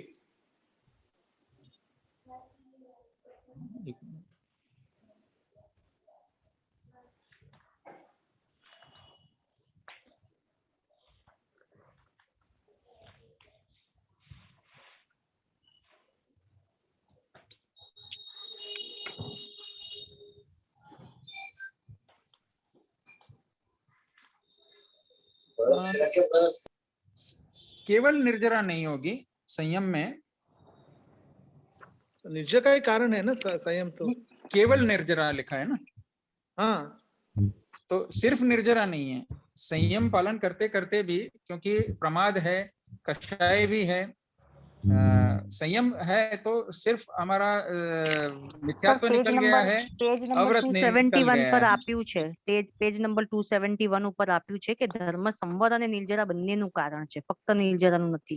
राइट, तो धर्म तो उन्नति ही करता है। अच्छा नहीं इसीलिए उन्नति वो ही सही करता है, लेकिन केवल निर्जरा नहीं कर सकती। केवल निर्जरा अगर होती है तो तुरंत ही हमें केवल ज्ञान प्राप्त हो जाएगा और सीधे मोक्ष में चले जाएंगे, लेकिन अनंत बार हमने संयम लिया है तो अच्छा। केवल निर्जरा का कारण नहीं है। और पेज नंबर 62 में, हाँ यही 62 प्रश्न में राग द्वेष की परिणति जितनी अल्प, पुण्यबंध संवर और निर्जरा उतनी अधिक होती है। पुण्यबंध नहीं होता है उसमें, पुण्यबंध नहीं पुण्यबंध होता। यानी आश्रव हो गया, हाँ आश्रव कम होगा। अच्छा, आश्रव कम होगा, संवर और निर्जरा ज्यादा होगी, अधिक होगी। इसमें तीनों बताए हैं, पुण्यबंध, संवर और निर्जरा अधिक होती है। तो ये पुण्यबंध नहीं होता है। पुण्यबंध कम होगा, आश्रव कम होगा, संवर और निर्जरा ज्यादा होगी। देखिए आपको ग्रंथ में भी लिखा हुआ है कि उसमें आश्रव कम और संवर और निर्जरा ज्यादा। अच्छा, नहीं और अपना अभी 13 नंबर में आपने जो बोला था ना, शल्य रहित, हाँ क्वेश्चन नंबर 70, 13 प्रश्न में, इसमें क्या लिखा है? निशल्यता रहित नहीं, यानी शल्य के साथ थोड़ी होता है, निशल्यता नहीं रहित यानी शल्यता उसका नहीं, तो वापस निशल्यता ही रहेगा ना? હા સર, એ એકચ્યુઅલી નિશલ્યતા રહિત વાળું જ ગોતવાનું આવશે. हाँ મારે બી એ તમને અચ્છા, પૂછવું હતું. નિશલ્યતા રહિત નહીં હે, નથી બરાબર. એવું પૂછ્યું છે એટલે નિશ્ચલ્યતા વાળું જ છે. निशल्यता वाला ही ढूंढना पड़ेगा। राइट राइट राइट, सॉरी मेरी चलो। मिस्टेक, वो नहीं, आखिर का नहीं मैंने नहीं पढ़ा था। हाँ हाँ हाँ, नहीं वही है यहाँ पे, क्योंकि ऑप्शन में Yes, सभी yes, yes, निश्चल्यता yes. ही वाले हैं इसके लिए। नहीं, मिच्छामि दुक्कडम, मेरा मेरा पढ़ने में गलती हो गया। तो सर, હવે- निशल्यता वाला ही ढूंढना है इसमें। સર પેપર 13 માં એટલે અત્યારે આપણે લોકો મારા ખ્યાલથી 12 અને 13 ના પેપર નું ડિસ્કસ કરીએ તો થોડું બધાને અનુકૂળતા રહેશે કારણ કે હા. પેપર સબમિશન બાકી છે. हाँ हाँ, તો સર પ્લીઝ જરા મને 72 પ્રશ્નનું જરા નિશ્ચલ્યતા વાળું રિપીટ કરશો? જે નિમ્નલિખિત વાક્ય માંથી કયું વાક્ય નિશલ્યતા રહિત નથી? નિશ્ચલ્યતા રહી. એટલે રહિત નથી એટલે સહિત છે, એટલે કે નિશલ્યતા વાળો છે, એ રીતે આપણે આમાં ગોતવાનું છે. સર, જે ઓલું છે. વ્રતોનો સંક્ષેપ વાળો પ્રશ્ન હતો ને જે 304 પેજમાં, એમાં કે હા. દેશાવકાશિક વ્રતમાં સર્વ વ્રતોનો સંક્ષેપ થાય છે એટલે શું? ઈ મેઇન જાણવો હતો. સંબોધ પ્રકરણ આગળ વગેરે એટલે ક્વેશ્ચન પેપરમાં 304 ના સાહેબ ના બુક ટેક્સ્ટ બુકમાં ટેક્સ્ટ બુકમાં છે 304 પેજ.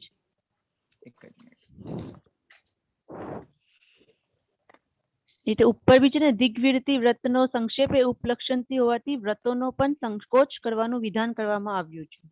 એટલે ઈ Right. સેન્ટેન્સ અને આ એટલે આનો શું અર્થ? દેશાવકાશિકમાં સર્વ વ્રતોનો સંક્ષેપ થાય છે. એટલે જે ફળમાં લખ્યું છે એ આ નિયમથી દિગ્વિરતિ વ્રતમાં જે હા સર, ફળનું બી અને પ્રશ્ન બેયનું એકવાર ઓલા હિસાબથી. એ દિગ્વિરતિનો જે નિયમ છે એમાં આપણે સંકોચ કરીને દેશાવકાશિક કરીએ છીએ. રાઈટ. તો એટલે દિગ્વિરતિ વ્રતનો સંક્ષેપ એ ઉપલક્ષણ હોવાથી વ્રતોનો પણ સંકોચ કરવાનું વિધાન કરવામાં આવ્યું છે. એટલે 8 આપણે વ્રતોનો સંક્ષેપ. આનાથી દિગ્વિરતિ જે હદ છૂટી ગઈ હોય તેનો પણ સંકોચ થઈ જાય છે. આથી દિગ્વિરતિ વ્રતમાં જે લાભ થાય છે એ વ્રતમાં લાભ થાય છે. દિગ્વિરતિ વ્રતમાં આ દિગ્વિરતિ વ્રતનો સંક્ષેપ એ ઉપલક્ષણથી હોવાથી 5 અણુવ્રત એ વ્રતોનો પણ સંકોચ કરવાનું વિધાન કરવામાં આવેલું છે. એટલે એમાં જે માત્રામાં આપણે પાપ પ્રવૃત્તિ કરતા હોઈએ એનો આપણે રિડક્શન કરતા આવવાનું છે. જેમ કે અહિંસાની આપણે પાલન સમજો, પહેલા આપણને જે બતાવે છે કે ભાઈ સાપેક્ષ હિંસા, નિરપેક્ષ હિંસા, એના ઉપર બતાવવામાં આવ્યું છે અપરાધી અને નિરપરાધી. તો પેલાની તો કરવાની જ છે, આપણે નિરપરાધીની તો હિંસાનો ત્યાગ કરવાનો જ છે, પણ અપરાધીમાં બી આપણે એનો સંક્ષેપ કરતા જવાનું છે. એટલે કે જેટલી માત્રામાં આપણે હિંસા કરતા હોઈએ એના કરતા ઓછી એ રીતે આપણે કરવામાં આવે છે. એટલે એ રીતે આમાં વ્રતોનો સંક્ષેપ કરવાનો એ રીતે વાત છે. અચ્છા, અને નીચે જે લખ્યું દેશાવકાશિક વ્રતમાં સર્વ વ્રતોનો સંક્ષેપ થાય છે, સંબોધ પ્રકરણ વગેરે ગ્રંથોમાં જણાવ્યું, એટલે એનો અર્થ શું? એટલે એમાં સંબોધ પ્રકરણમાં જે 12 વ્રતોમાં સંક્ષેપ કરવાનું એ રીતે બતાવ્યું છે, પણ એમાં સામાયિક આદિ જે 4 ગૌણ વ્રતો છે એને અલગ દ્રષ્ટિકોણથી એનામાં સંક્ષેપ કરવાનો છે એ રીતે. એટલે કે સમતા ભાવ તમારો ગમે તે રીતે વધારવાની જ વાત છે. આમાં આપણા સમતા ભાવનો જે ગુણ કેળવવાની વાત છે, એટલે આનામાં સંક્ષેપ નહીં કરવો પણ એનો વિસ્તાર કરવો અથવા એને મેક્સિમમ પાલન કરી શકાય એ રીતેની વાત છે. સર ઈ સમજી, પણ દેશાવકાશિક વ્રતમાં સર્વ વ્રતોનો સંક્ષેપ થાય છે એમ જણાવ્યું છે. ઈ સેન્ટેન્સ એટલે શું? એટલે ઈ ખ્યાલ પડ્યો કે આમાં 4 આપણે જે શિક્ષા વ્રત છે એમાં વિસ્તાર કરવાનો, બાકી 8નો જ સંક્ષેપ કરવાનો, ઓછું કરવાનું. પણ દેશાવકાશિક વ્રતમાં સર્વ વ્રતોનો સંક્ષેપ થાય છે એટલે શું?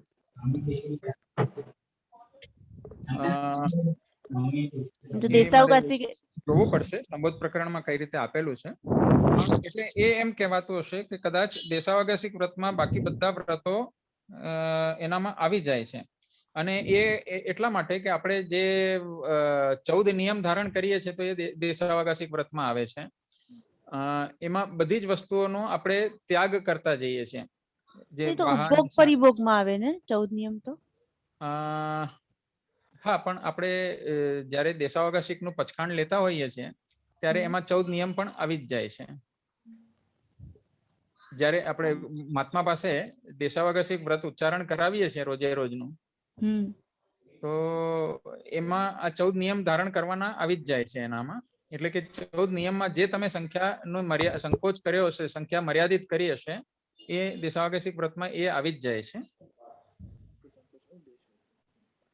सर हेलो, वो अपना आपने जो बोला ना सापेक्ष और अपेक्ष स्थूल पाणिपात का, હા હા હા तो उसमें ऐसा ही देखिए आप 12th पेपर में 73 क्वेश्चन नंबर में, ઓકે हाँ, उसमें ये दिया है, ये निर्दयता बिना न मारे, हाँ तो ये सापेक्ष भाव बिना मारे, तो वो स्थूल पाणिपात व्रत में नहीं आता है. निर्दयता के बगैर नहीं मारना है, यानी कि दया के साथ ही मारना है. हाँ हाँ हाँ, और सापेक्ष भाव बिना मारे, उसका मतलब क्या है सर? सापेक्ष यानी निरपेक्ष यानी निर्दयता से, हाँ सापेक्ष यानी दयापूर्वक.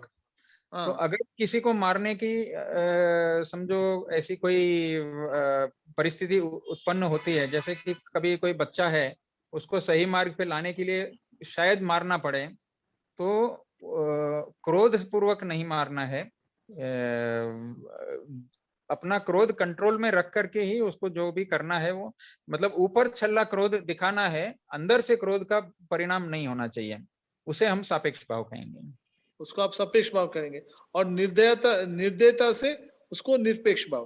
राइट. क्रोध पूर्वक अगर करेंगे, हमें क्रोध आ गया है और हम आवेश में आकर के अगर हम किसी को मारते हैं, तो वो निरपेक्ष भाव हो गया. अच्छा अच्छा अच्छा. સર કાર્યપત્રક 13 માં ફિલ ઇન ધ બ્લેન્ક જે છે લાસ્ટ 29th વાલી પેજ 199 પર, રાઈટ, એમાં આજ્ઞા લીધા વિના વસ્તુ ગ્રહણ કરવાથી ખાલી જગ્યા દોષ લાગે છે. આ ચારે ચાર ઓપ્શન્સ કરેક્ટ છે સર? હા, કારણ કે આજ્ઞામાં તો ગુરુ પણ આવી જ જાય, રાઈટ, સ્વામી તો આવે જ, જીવ પણ આવે. એક તીર્થંકરમાં એવું છે કે વસ્તુ તીર્થંકરમાં આજ્ઞાનું મહત્વ નથી એવું હું સમજી છું. અગર કંઈક રોંગ હોય તો મને જરા કરેક્ટ કરવું છે. ગુરુ પણ હોય તો એ તીર્થંકરની આજ્ઞામાં છે. તીર્થંકરના કયા પ્રમાણે જ આપણે કરવાનું છે. અને લાસ્ટ ટાઈમ મારા ખ્યાલથી મેં વાત કરી હતી, તીર્થંકર જે પણ કંઈ બોલે છે એમનું વિધાન એ હંમેશા પ્રિસ્ક્રિપ્ટિવ હોય છે, આપણે ડિસ્ક્રિપ્ટિવ હોય છે, પણ આપણે એને પ્રિસ્ક્રિપ્ટિવ જ લેવાનું છે. એટલે કે એ આજ્ઞા કોઈ દિવસ કરતા નથી, પણ આપણે એને આજ્ઞા રૂપે જ સ્વીકાર કરવાનું છે. બરાબર છે. પણ એટલે આમાં જે કોઈ પણ વાત હોય એ આપણે એને આપણે આજ્ઞા સમજીને આપણે માથે ચડાવવાની છે. અચ્છા સર, જે 10 દ્રવ્ય પ્રાણ કીધા છે એમાં મનોબળ, વચન બળ, કાય બળ, એટલે કાય બળ અને યોગ બળ એક જ ગણાય? કાય બળ એટલે મન બળ, વચન બળ અને કાય બળ એ ત્રણેય યોગ બળ કહેવાશે. એ ત્રણેય યોગ બળ ગણાય. એટલે કાય બળ ને યોગ બળના 3 પ્રકાર છે: મન બળ, વચન બળ અને કાય બળ. એટલે 5 ઇન્દ્રિય, યોગ બળ, શ્વાસોશ્વાસ અને આયુષ્ય. આ રીતે આપણા 10 પ્રાણ થાય છે. અને સર પેપર 13 માં જે 40મો પ્રશ્ન છે ને, એમાં ડી ઓપ્શન છે, 2 ઘડી સુધી મન, વચન અને કાયાથી સાવધ્ય ક્રિયાના, એટલે ક્રિયા અને ના શબ્દ છૂટો પાડવો છે. ક્રિયાના એટલે એનો શું મિનિંગ થાય? ક્રિયા ના કરવી એવો મિનિંગ હોય તો ના શબ્દ અલગ હોય ને, ક્રિયાથી છૂટો હોય ને. ના કંઈક વધારાનો પ્રિન્ટ થયો છે. મન, વચન, કાયાથી સાવધ્ય ક્રિયા. ટાઈપિંગ એરર હશે સર, ટાઈપિંગ એરર હશે. ના શબ્દ નહીં હોય, ના શબ્દ નહીં આવે. તો એટલે એ વાક્ય શું છે એનું? એટલે સાચું શું સમજ? 2 ઘડી સુધી મન, વચન અને કાયાથી સાવધ્ય ક્રિયા કરવી અને કરાવવી તે સામાયિક વ્રત. એટલે ના શબ્દ કાઢી નાખવાનો છે. ના શબ્દ કાઢી નાખવાનો છે. રાઈટ. સર આપણે જે અર્થાંતરની વાત કરી હતી, અર્થાંતર અસત્ય, કે જે વસ્તુ જે સ્વરૂપે જે વસ્તુ છે એને એ વસ્તુ એ નહીં ને બીજી કેવી, જેમ કે ઘોડાને ગાય કેવી કે ગાયને ગધેડો કેવો, એમ. તો એ રીતે પેજ 206 માં ક્વેશ્ચન 54 જે છે એમાં ચારિત્રવાન સ્ત્રીને વેશ્યા કહેવી, તો એ પણ અર્થાંતર અસત્ય ના કહેવાય, કારણ કે એ તો ચારિત્રવાન જ છે, એ તો એ નથી જે એને કહેવામાં આવે છે. પણ એટલે મેં કહ્યું ને કે સમગ્ર વસ્તુને જો આપણે લઈશું અને એનું સ્વરૂપ આખું અલગ બતાવશું તો, અને એક એક ગુણને લઈને જો કરશું તો એ અભૂતોદ્ભાવન થશે. અચ્છા, ઓકે. એટલે કે આખા ઓકે, એટલે અત્યારે અહીંયા ચારિત્રવાન ઘોડાને ગાય તરીકે કહી એટલે કે સમગ્ર ઘોડો લીધો અને સમગ્ર ગાય લીધી. અને અહીંયા સ્ત્રીના કોઈક કેરેક્ટર ને મતલબ કોઈ ગુણના વિશે વાત થઈ રહી છે એટલા માટે થઈને. હવે સ્ત્રીને પુરુષ કેવો તો એ અર્થાંતર થઈ જશે. બરાબર છે, એટલે મૂળ સ્વરૂપ જ જેનું ચેન્જ થઈ ગયું. હા હા બરાબર છે. સર પ્રણામ. પ્રણામ. પેપર નંબર 13 માં 45 નંબરના ક્વેશ્ચન જરા સર સમજાવો. 45 ઉપભોગ પરિભોગ પરિમાણ વ્રત એટલે શું? એટલે આમાં તો ઉપભોગ પરિભોગ પરિમાણ વ્રત જે આપણને બતાવેલું છે એની વ્યાખ્યા આનામાં કયામાં બેસે છે એ જ આપણે આનામાં ગોતવાનું રહેશે. સર એક એમાં સવાલ છે, એક ઓલો કે રમેશભાઈ 4 વખત રૂમાલ વાપરીને ફેંકી દે છે, તો એમાં સર એટલે ઉપભોગ તો એક વાર અને પરિભોગ એટલે વારંવાર, તો એ વસ્ત્રનું ઓલું છે તો એમાં શું લખવાનું? રમેશભાઈ નું આમાં કયું છે? 23 નંબર. 23 નંબર નું. હા હમણાં 45 નું તમે મને પૂછ્યું. હા સર, એ તમે આપે કીધું એટલે કે ઉપભોગ પરિભોગની જે વ્યાખ્યા પણ એના સંદર્ભમાં આ વસ્તુ મને પોતાને કઈ ખ્યાલ નથી આવી રહ્યો. 23 નંબરની જે બ્લેન્ક છે એમાં સેમ વસ્તુ જ છે સર, પણ એમાં રૂમાલનો ઉપયોગ રમેશ પોતાનો રૂમાલ 4 વાર વાપરીને ફેંકી દે છે. રાઈટ. હવે એમાં ઉપભોગની વ્યાખ્યા તમારે જોવાની છે, પરિભોગની વ્યાખ્યા જોવાની છે, અને પછી તમારે એ જોવાનું છે કે ઉપભોગ થયો છે કે પરિભોગ થયો છે કે ઉપભોગ પરિભોગ છે કે ખાલી ભોગ છે. આ બધાની વ્યાખ્યા આપણને આપેલી છે. એ વ્યાખ્યાના આધારે તમને કઈ વ્યાખ્યા આનામાં વધારે બેસે છે એ તમારે આનામાં ગોતવાનું છે. અચ્છા સર. સર ગ્રહ નિષ્ણાના દોષ વૃદ્ધિ આદિ જે લખ્યું છે એ ગ્રહ નિષ્ણાના શું 10 દોષોમાંથી એક જ છે? એક પેપર 12 ક્વેશ્ચન 46. હા, એમાં જો આપણને મારા ગ્રંથમાં આપેલા છે,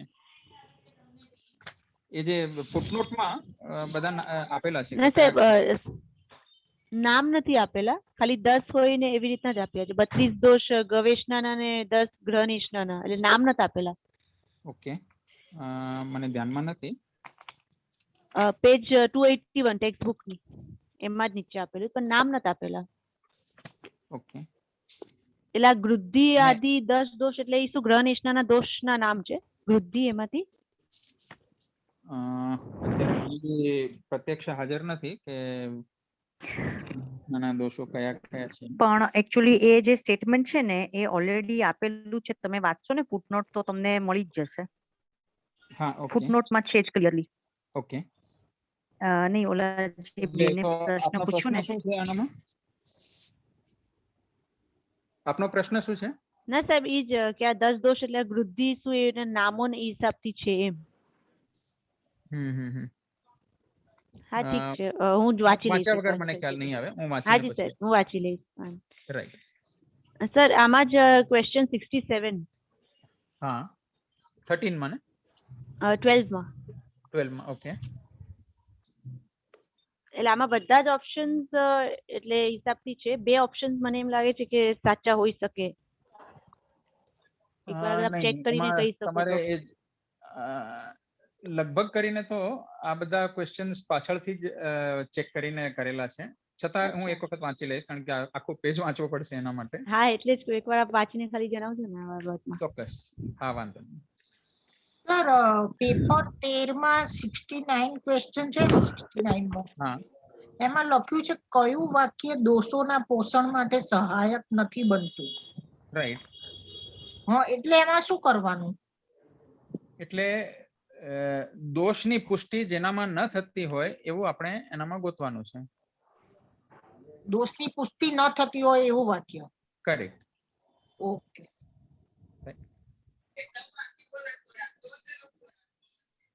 સર આમાં જ પેપર 13 માં ક્વેશ્ચન 60. હા, એટલે આમાં ઓપ્શન બે ઓપ્શન આ બી એકવાર મેં તમને પૂછ્યું બી હતું એકવાર કે આમાં બે ઓપ્શન મને એવા રીતના લાગે છે કે અનુચિત હોઈ શકે છે. એકવાર કીધું હવે ચેક કરીને કહેશો. આમાં 29 અને 60 બે પ્રશ્ન. એ મારે હજી જોવાનું બાકી રહ્યું છે. હા આપને WhatsApp માં કહી દઈશ. હા સર. રાઈટ. એકચ્યુઅલી આ વખતે હમણાં મારે એક તો પર્યુષણમાં 64 પૂરી થયો એટલે કંઈ જ આનામાં ધ્યાન નથી આપવાનું, અને એના પછી મહાત્માઓની જે વિઝિટ કરવાની હોય ને એ બધું, એટલે એના કારણસર પ્લસ આટલા દિવસોનો ગેપ પડ્યો એટલે મારા ઓફિસનું બી કામ થોડું ચડી ગયું હતું એટલે થોડુંક ધ્યાન નથી આપી શક્યો. એ બાબતમાં મિચ્છામી દુક્કડમ બધાના માંગી લઉં છું, પણ જેટલું હશે એટલું હવે હું ફ્રી થઈને બધાને જેને મને પર્સનલમાં મેસેજીસ કર્યા છે એમને બધાને હું જવાબ આપી દઈશ. સર પેજ 197 કાર્યપત્રકનો જ, અને એમાં જે ફિલિંગ ધ બ્લેન્ક 6 છે ને, એમાં ન દેવાની બુદ્ધિ રે સૂઝતું હોવા છતાં અસૂઝતું બોલવું જ છે ને? હા, બોલવું છે. ઓકે, એટલે સૂઝતા ને અસૂઝતું કહેવું એમ. ઓકે. એટલે સૂઝતું એ શબ્દનો અર્થ શું? નોર્મલી આપણે ઓલા અતિચારમાં જ્યારે આ શબ્દ આવે ત્યારે મારા કહેતી સૂઝતું એટલે આપવા લાયક એવું થાય ને? આપવા લાયક એટલે કે જે સાધુને ખપે એ સૂઝતું કહેવાય અને ન ખપે એ અસૂઝતું કહેવાય. બરાબર છે. એટલે સૂઝતું હોવા છતાં નથી સૂઝતો ખપતું આહાર એવું હોય કેવું. અને એ આપણી દેવાની બુદ્ધિ ન હોય તો આપણને અતિચાર લાગે. બરાબર અને છે. અસૂઝતું હોય અને દેવાની બુદ્ધિ થાય તો પણ અતિચાર લાગે. બરાબર છે. Okay, okay. અને હજી ઓલો ક્વેશ્ચન 64 જે તમે કીધો ને 5 અણુવ્રત વાળો 209 પેજ ઉપર, એ હજી વાંચ્યા પછી બી હજી ખ્યાલ નથી આવતું. એટલે 5 અણુવ્રતોમાં લાભ કરાવે એવું હોવું જોઈએ, આઈ મીન લાભ કરાવે એમાં અથવા દોષો એવું વિશે ન હોવું જોઈએ. એટલે 5 અણુવ્રતોમાં લાભ કરાવે એવું વાક્ય હોય તો એને પસંદ નથી કરવાનું, એટલે છે અથવા ને એટલે દોષોની પુષ્ટિ કરે એવું વાક્ય હોય તો એને બી પસંદ નથી કરવાનું. એ તો ખ્યાલ આવ્યો, પણ આમાં Right. અણુવ્રતોને જ ખાલી કન્સિડર કરવાનું છે ને, બાકીના વ્રતો તો નથી લેવાના. બરાબર છે? 5 અણુવ્રતો વિશે જ વાત થઈ છે. જ્યારે હવે એક મીઠાઈ સિવાય સર્વ મીઠાઈનો ત્યાગ કરવો, એ તો 5 અણુવ્રતમાંથી એકેમાં અણુવ્રતમાં નથી આવતું ને, એમ મારું પૂછવું છે. એમ કે લોભ વાળું છે. મેઇન અહિંસા વ્રત, અહિંસા વ્રતની પુષ્ટિ માટે બાકીના 4 વ્રત આપ્યા છે, અને એ 5 અણુવ્રતોની પુષ્ટિ માટે ગુણવ્રત અને શિક્ષા વ્રત આપેલા છે. એટલે અલ્ટિમેટલી આપણે બધા જ કન્સિડર કરી લેવાના. કરી શકાશે. Okay, okay. કારણ કે ક્યાંક ને ક્યાંક જો એક મીઠાઈ છોડીને બાકીની બધી મીઠાઈનો ત્યાગ કરીએ તો આપણી લોભ વૃત્તિ અથવા પરિગ્રહ વૃત્તિ આપણી ઓછી થવાની છે. બરાબર છે. તો એ ગુણોને વધારી જ રહ્યું છે, ખીલવી રહ્યું છે. હા, હા, હા. બરાબર છે. તો પછી આ જે સ્ટેટમેન્ટ છે, વર્તમાન વડાપ્રધાન કરતા ભૂતકાળના પ્રધાનમંત્રી, અચ્છા, એટલે આને અસત્યના સંદર્ભમાં લેવાનું? એટલે આવું આપણે ના બોલી શકીએ?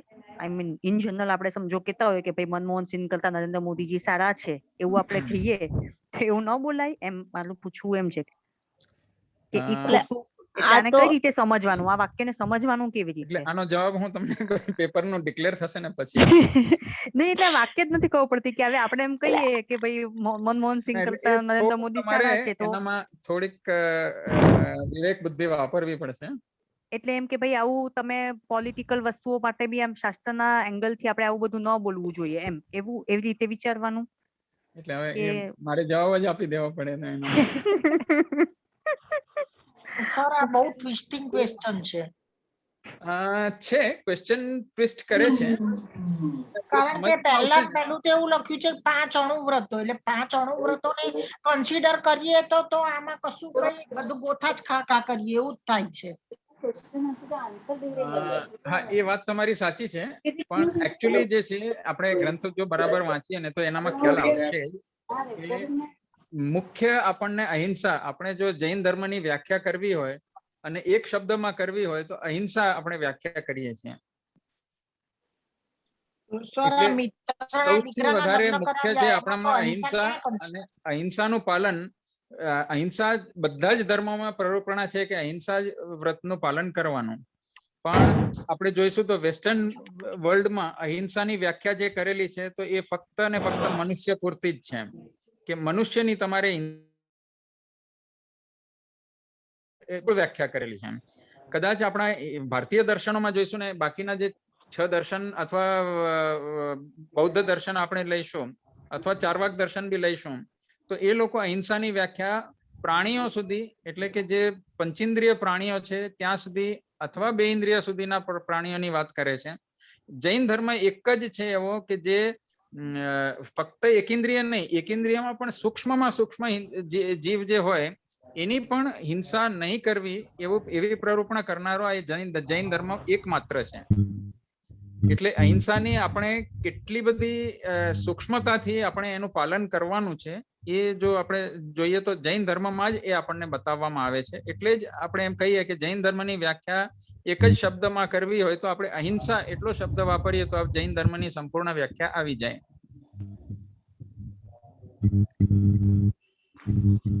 પણ એનો વિસ્તાર તો કરવો જ પડે, કારણ કે અહિંસાને સમજવા માટે આ બાકીના વ્રતો અથવા અહિંસાનું પાલન પૂરેપૂરું કરવા માટે આપણે અમુક ગુણ કેળવવા પડે, અમુક ડિસિપ્લિન કેળવવું પડે. એના માટે ગુણવ્રત અને શિક્ષાવ્રત આપેલા છે અને એની જ પુષ્ટિ કરવા માટે બાકીના 4 વ્રત આપેલા છે. તો સર આને ખાલી 5 અણુવ્રતમાં જ કન્સિડર નહીં કરવાનું, જોડે ગુણ ને શિક્ષા વ્રત લઈ શકાશે. અચ્છા.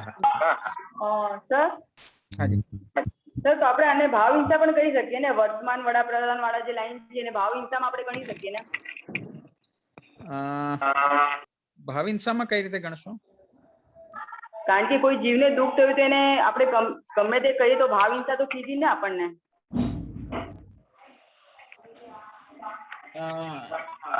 એમાં કોઈને દુઃખ ક્યાંથી થવાનું? કોઈને બી કોઈના માટે બી કઈ બી બોલવું જે કોઈના વિશે ઉતરતું બોલીએ હોય તો આપણે ભાવથી ની હિંસા થઈ ગઈ કહેવાય ને. જો એના માટે ખોટું આપણે અપ્રિય રીતે કહીએ એમને થાય. વર્તમાન વડાપ્રધાન કરતા સારા હતા આપણે જે કહીએ એ વડાપ્રધાનને તો ડાયરેક્ટ કહેતા નથી, આપણે તો આપસમાં જ વાતચીત કરીએ છીએ. એટલે આપણે આપણો ઓપિનિયન આપ્યો એવું કહેવાય. યસ. આને આપણે સર અનર્થ ધ્યાનમાં તો લઈ શકીએ, અનર્થ દંડમાં લઈ શકીએ. આપણે કોઈ થર્ડ પર્સન બી વાત કરતા હોઈએ તો આપણે તો નથી જ કરવાની ને. આપણે કોઈના માટે પણ કઈ બી આપણે જ્યાં સુધી સત્ય ખબર ના હોય એક્ઝેક્ટ કે સાચા છે કે નથી, આપણને પર્સનલી તો ખબર નથી, તો આપણે એનું માટે કાંઈ પણ બોલવું એ આપણે એને ભાવ હિંસા ના કહી શકીએ. કારણ કે આપણે એકચ્યુઅલમાં બધું જ જોવા જઈએ તો આપણને થોડી ખબર છે કે સાચું કોણ છે ખોટું કોણ છે. વડાપ્રધાન હોય તો પણ રાઈટ આપણે એકદમ ડિટેલમાં એકદમ જોવા જઈએ તો આપણે બે વ્યક્તિ વાત કરી રહ્યા છે, ત્રીજા વ્યક્તિના મનમાં કઈ બી ચાલે, આપણને મનનો ભાવ બી આપણને ખબર નથી, આપણે એના માટે કઈ પણ બોલી દીધું તો ઇટ મીન્સ આપણે એ જીવ પ્રત્યે ભાવ હિંસા તો કરી દીધી ને. ભાવ હિંસા આપણે આપણી કરવાની છે, એ જીવની નહીં. ભાવ હિંસા હંમેશા સ્વને થાય, પરની ના. પરની ભાવ હિંસામાં આપણે ફક્ત નિમિત્ત બની શકીએ. સર એક્ચ્યુઅલી તમારો અવાજ નીચો થાય છે. મિત્તલબેન તમે મ્યુટ કરો ને. તમારામાં કોઈ બીજો ફોન ચાલે છે એટલે સ્પીકર ડબલ આવે છે. Thank you. હવે બરાબર છે? હા સર. એટલે એની વ્યાખ્યા એ રીતે બતાવવામાં આવેલી છે કે ભાવ હિંસા જીવ પોતાની જ કરી શકે, અન્યની ના કરી શકે. અન્યની ભાવ હિંસામાં ફક્ત આપણે નિમિત્ત બની શકીએ, એટલે કે આપણી એક્ટિવિટી એ બીજાના રાગ દ્વેષનું કારણ બની શકે અને એના કારણે એની ભાવ હિંસા થઈ શકે. પણ આપણે જો હિંસા કોઈની કરવી હોય તો આપણે ફક્ત દ્રવ્ય હિંસા જ પરની કરી શકીએ, ભાવ હિંસા પરની ના કરી શકીએ.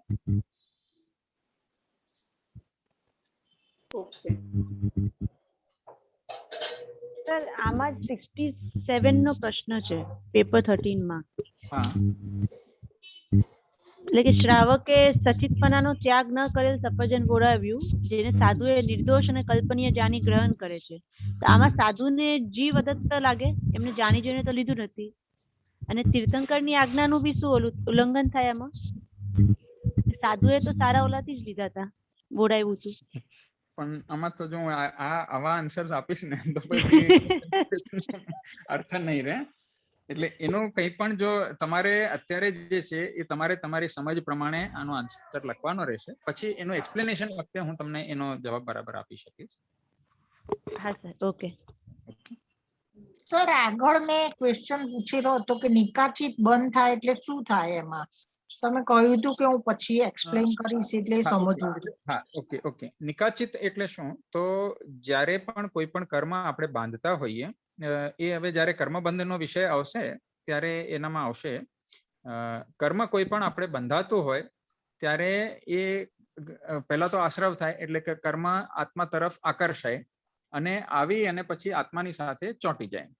હવે એ બંધ કોઈક વખત એવો હોય કે જે જરાક જ એફર્ટ લઈને છૂટો પડી જાય, તો એને આપણે એમ કહીશું કે સમજોલન એટલે સમજોલન આશ્રવ હતો. અને એ બંધ બહુ જ અલ્પ સમય માટે રહે અને બહુ પ્રયત્ન વગર એ આપણે એને છૂટો કરી શકીએ.